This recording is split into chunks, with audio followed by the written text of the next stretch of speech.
Welcome to burning topic. RSS అక్షరాలు మూడే, కానీ భారత వర్తమాన రాజకీయాలపై ఈ సంస్థ చూపే ప్రభావం అంతా ఇంతా కాదు. ఇవే మూడు అక్షరాలు కొందరి గుండెల్లో రైళ్లు పరిగెత్తిస్తాయి, మరికొందరిని ఆపదలో ఆపన్న హస్తంలా ఆదుకుంటాయి, ఇంకొందరిని వేలు పట్టుకుని భారతమాత సేవ కోసం నడిపిస్తాయి. ఇంతకీ ఏంటి ఆర్ఎస్ఎస్? ఇది ఒక రాజకీయ సంస్థ, లేదంటే భారత్ ని హిందూ దేశంగా మార్చాలని కంకణం కట్టుకున్న కట్టర్ హిందూ సంస్థనా?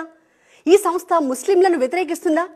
రాష్ట్రీయ స్వయం సేవక్ సంఘ్ 100 ఏళ్లు పూర్తి చేసుకున్న సందర్భంగా ఈ ప్రశ్నలకు జవాబులు వెతుకుదాం ఇవాల్టి బర్నింగ్ టాపిక్ లో.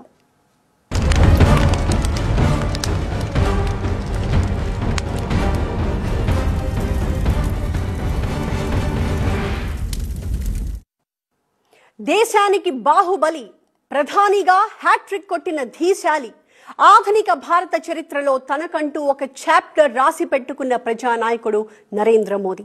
నైతిక స్థైర్యం కొరవడి ఓటు బ్యాంకులు గల్లంతవుతాయని గత ప్రభుత్వాలు పక్కన పెట్టిన విధానాల్ని మోదీ ప్రభుత్వం పట్టాలెక్కించింది అంటే, దౌత్యపరంగా సంచలన నిర్ణయాలతో శత్రు దేశాల్ని కట్టడి చేస్తోంది అంటే, అడ్డంకులని అధిగమిస్తూ వికసిత్ భారత్ వైపు అడుగులేస్తూ విప్లవాత్మక నిర్ణయాలతో దేశ గతినే మార్చేస్తోంది అంటే, ఆ ధైర్యం వెనక ఓ ధీమా ఉంది.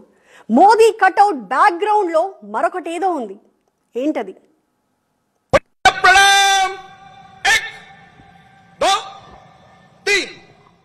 నమస్తే సదా వత్సలే మాతృభూమే. కర్త కర్మ క్రియా నేనే, నన్ను నడిపించే ఆత్మ మాత్రం వేరే అంటూ తన వెనకున్న ఆర్ఎస్ఎస్ ధ్వజాన్ని సగర్వంగా చూపించారు ప్రధాని మోదీ. సంఘ్ సేవకు 100 ఏళ్లైన సందర్భాన్ని ప్రధాని మోదీ సెలబ్రేట్ చేసుకున్న తీరు దేశం మొత్తాన్ని ఆలోచింపజేసింది. ఆర్ఎస్ఎస్ శతాబ్ది ఉత్సవాల్లో మోదీ ప్రసంగం ఒక విషయాన్నైతే స్పష్టం చేసింది.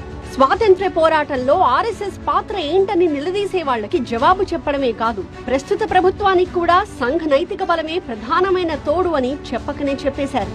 మాలూమ్ తెరకు మేరే పీఛే కౌన్ హై అని స్వరం పెంచి ఓ సంకేతమిచ్చారు ప్రధాని మోదీ. జనరంజక పాలకుడిగా మోదీకొస్తున్న ఎక్స్పోజర్ ని అటుంచితే, పారదర్శక పాలన, కఠోర క్రమశిక్షణల వెనక దాగి ఉన్న శక్తి మాత్రం ఆర్ఎస్ఎస్ అనేది జగమెరిగిన సత్యం. నిన్నటి దాకా ఇదొక బహిరంగ రహస్యం. ఇప్పుడు the shadow behind Indian politics అని ఆర్ఎస్ఎస్ ప్రమేయం గురించి నేషనల్ మీడియా గొంతు చించుకుని చెప్తోంది. వాళ్ళెవరో రాయడం కాదు, కనిపిస్తున్న వాస్తవం కూడా ఇదే. ప్రస్తుత మోదీ కేబినెట్ లో ప్రతి 4 మంత్రుల్లో 3 సంఘ్ నుంచి వచ్చిన వాళ్లే. మొత్తం 58 మంది బీజేపీ అమాత్యుల్లో 38 మందికి ఆర్ఎస్ఎస్ బ్యాక్గ్రౌండ్ ఉంది. నిర్మలా సీతారామన్, జైశంకర్, అమిత్ షా, రాజ్నాథ్ సింగ్, నితిన్ గడ్కరీ, శివరాజ్ సింగ్ చౌహాన్, పీయూష్ గోయల్ ఒక్కొక్కరు మెరికల్ లాంటి లీడర్లు. అందుకే అత్యంత కీలకమైన పోర్ట్ఫోలియోల్ని వాళ్ల చేతికిచ్చి ప్రభుత్వానికి చేవదెచ్చారు ప్రధాని మోదీ. పైగా మిగతా మంత్రుల కంటే వీళ్లు 3 రెట్లు బెటర్ గా పర్ఫార్మ్ చేస్తున్నట్టు ఇటీవలే ఒక ప్రోగ్రెస్ రిపోర్ట్ లెక్క తేల్చింది. టీం మోదీ ఇంతటి బలవర్ధకంగా ఉందంటే దాని వెనక ఒకనాడు సంఘ్ సిద్ధాంతంతో మమేకమై ఇవాళ రాజకీయాల్లో రాటుదేలిన మంత్రుల కష్టమే కీలకం. అంతేనా, బీజేపీగా మారక ముందున్న జనసంఘ్ స్థాపకుడు పండిత్ దీన్ దయాళ్ ఉపాధ్యాయ అంత్యోదయ సిద్ధాంతాన్ని ఆచరణ రూపంలో పెడుతోంది టీం మోదీ.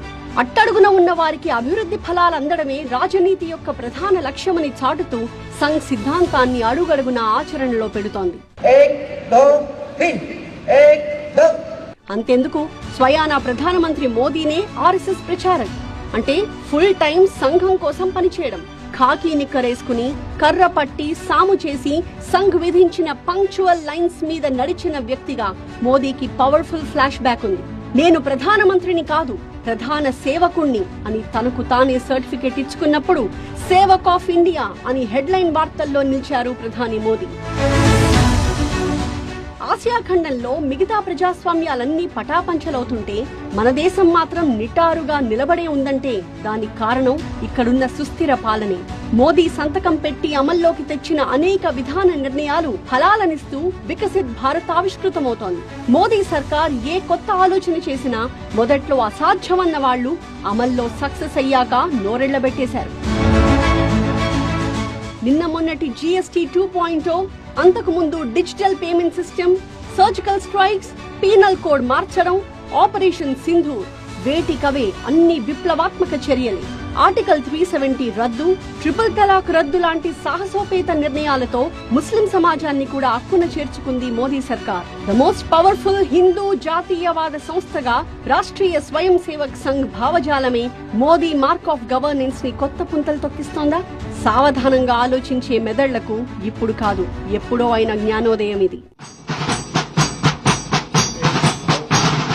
విజయాలతో పాటే విమర్శలు, విద్య, వాణిజ్యం, ఆహార విధానాలపై సంఘ్ ప్రభావాన్ని తప్పుబట్టే రాజకీయ శక్తులు ఉన్నాయి. ఆర్ఎస్ఎస్ విద్యా సంస్థల టెక్స్ట్ బుక్ విద్యాభారతిని ప్రభుత్వ కరికులంలో చేర్చడం, చరిత్ర పుస్తకాల్లో హిందూ భావజాలాన్ని ప్రచారం చేయడం ఇవన్నీ వివాదాలకు కేంద్ర బిందువులవుతున్నాయి. ప్రభుత్వంలో ఆర్ఎస్ఎస్ ప్రమేయం మైనారిటీల ఉనికిని, హక్కులను దెబ్బతీస్తుందని, దేశాన్ని హిందుస్థాన్ గా మార్చే ప్రయత్నం జరుగుతోందని విమర్శకుల దండయాత్ర జరుగుతూనే ఉంది. బ్రిటిష్ వాళ్లకు ఆర్ఎస్ఎస్ సపోర్ట్ చేసింది అంటూ లేటెస్ట్ గా హిస్టరీని తవ్వుతోంది కాంగ్రెస్ పార్టీ. కానీ మన భారతీయ చరిత్ర, మన సంస్కృతి, సంప్రదాయాలు, మన జాతి గర్వించదగ్గ మహాపురుషులు, వీరుల చరిత్రని రానున్న తరాలకు అందించాల్సిన బాధ్యత మన మీద లేదా అని ప్రశ్నిస్తోంది ఆర్ఎస్ఎస్. అంతేనా, వందల ఏళ్ల బానిసత్వం నుంచి విముక్తమైన ఇంకా బానిస భావజాలం పూర్తిగా పోకపోవడానికి కారణం మనం మన సనాతన సంస్కృతికి దూరం కావడమే అనేది ఆ సంస్థ ఉద్దేశ్యం.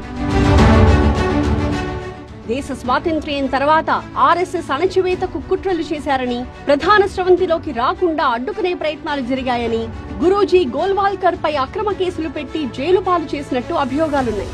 నిషేధం బారిన పడి ఉనికిని కోల్పోయే ప్రమాదంలో కూడా పడింది ఆర్ఎస్ఎస్. మహాత్మా గాంధీ హత్యకు సంబంధించిన ఆరోపణలతో 1948లో ఒకసారి, ఎమర్జెన్సీ సమయంలో రెండోసారి, 1992లో బాబ్రీ మసీదు కూల్చివేత తర్వాత మరోసారి, మొత్తం 3 సార్లు సంఘ్ పై బ్యాన్ పేరుతో వేటు పడింది. కానీ గాంధీ హత్యకు సంఘానికి ఎలాంటి సంబంధం లేదని సాక్ష్యాధారాలతో సహా తేలింది. అంతే, నిషేధం మబ్బు వీడిపోయింది. ఆ దారిలోనే తర్వాతి కాలంలోనే మిగతా 2 నిషేధాలు బుట్టదాఖలయ్యాయి. ప్రస్తుతం ఆర్ఎస్ఎస్ పూర్తి చట్టబద్ధ సంస్థ. సంఘ్ ఆదేశిస్తుంది, మోదీ ఆచరిస్తారు అనే క్యాంపెయిన్ విస్తృతంగా జరుగుతోందంటే దేశ ప్రగతిలో ఆర్ఎస్ఎస్ ప్రమేయాన్ని బేషరతుగా సర్టిఫై చేసినట్టేగా.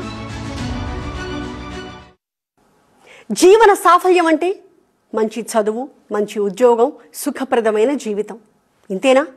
వీటితో పాటు సంస్కారం, సామాజిక బాధ్యత, కన్న తల్లి పట్ల, కన్న తల్లి కంటే ఎక్కువైన దేశం పట్ల ప్రేమ, ఈ దేశం కోసం ఏదైనా చెయ్యాలి అనే ఒక సమున్నతమైన ఆశయం, ఇలాంటి వ్యక్తిత్వం ఉన్న మనుషుల సమూహంతోనే ఒక మంచి సమాజం నిర్మాణం అవుతుంది. ఈ లక్ష్య సాధన కోసం ఏర్పాటైందే రాష్ట్రీయ స్వయం సేవక్ సంఘ్. శాఖల్లో నేర్పేది కూడా ఇదే.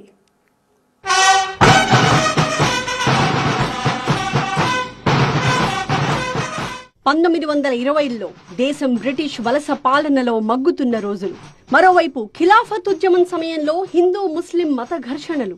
మనుషుల్లో జాతీయవాదం పెరిగితే తప్ప, హిందూ సమాజాన్ని ఏకం చేస్తే తప్ప మనుగడ అసాధ్యమన్న అత్యవసర పరిస్థితుల్లో మొగ్గ తొడిగింది ఆర్ఎస్ఎస్.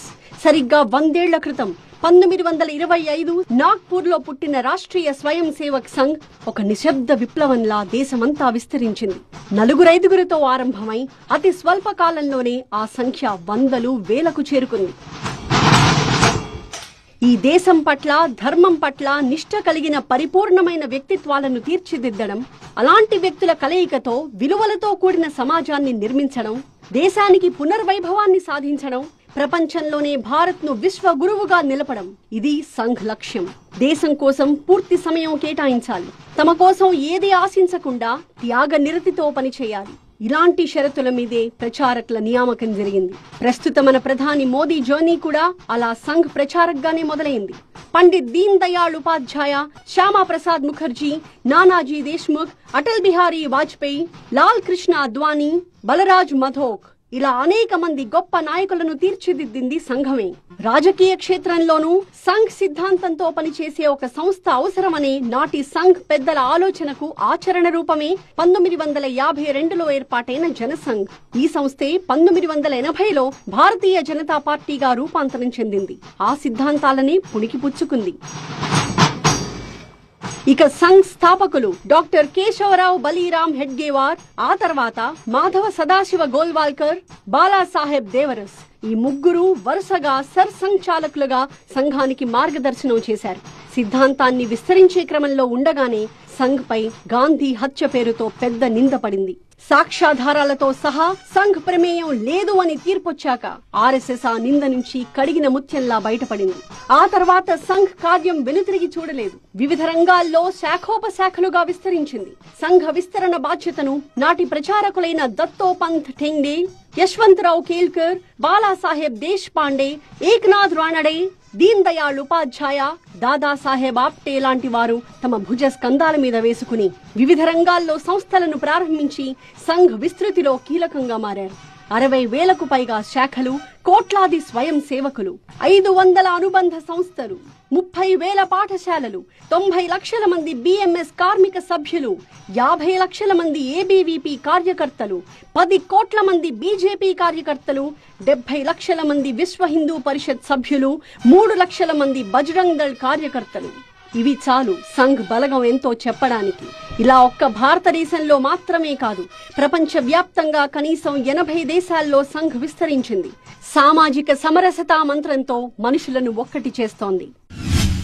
మీకు వ్యక్తి ముఖ్యమా, సంస్థ ముఖ్యమా, దేశం ముఖ్యమన్నప్పుడు అన్నిటికంటే ముందు దేశం ముఖ్యము, ఆ తర్వాత సంస్థ, ఆ తర్వాత వ్యక్తి.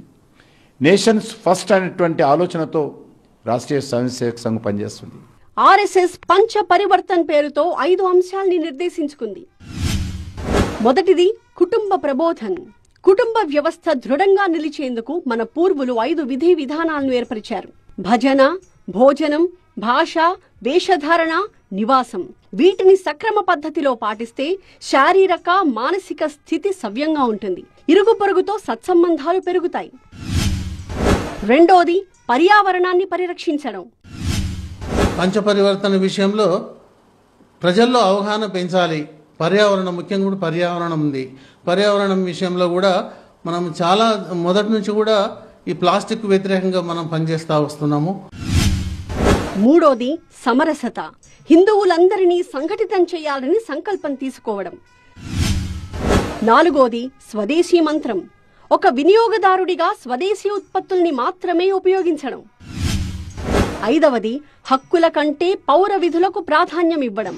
పంచ పరివర్తనలోని ఈ 5ంటిని ఆచరిస్తూ అందమైన జీవన విధానంతో పాటు అద్భుత భారతాన్ని నిర్మించాలన్నదే సంఘాశయం. సంఘం అంటే సమగ్రత, సమన్వయం, సంఘటన. ఇదే సంఘ్ విశిష్టత. ఒక స్వయం సేవక్ వ్యక్తిత్వ నిర్మాణం కేవలం సంఘ శాఖలో మాత్రమే జరగదు. శాఖలో అభ్యాసం కేవలం 1 గంట మాత్రమే. ఆ తర్వాత అక్కడ నేర్చుకున్న సంస్కారాలను అనుక్షణం బాహ్య ప్రపంచంలో ఆచరణలో పెట్టడమే సంఘ్ విజయ రహస్యం. దేశం పట్ల నిబద్ధత మాత్రమే కాకుండా చిన్నప్పటి నుంచే సేవాభావాన్ని నింపడం, బస్తీ సేవా కార్యక్రమాల నుంచి ప్రకృతి వైపరీత్యాల్లో సేవలు చేసేదాకా సైనికుల్లాగా తీర్చిదిద్దడం కేవలం సంఘానికే సాధ్యమైంది.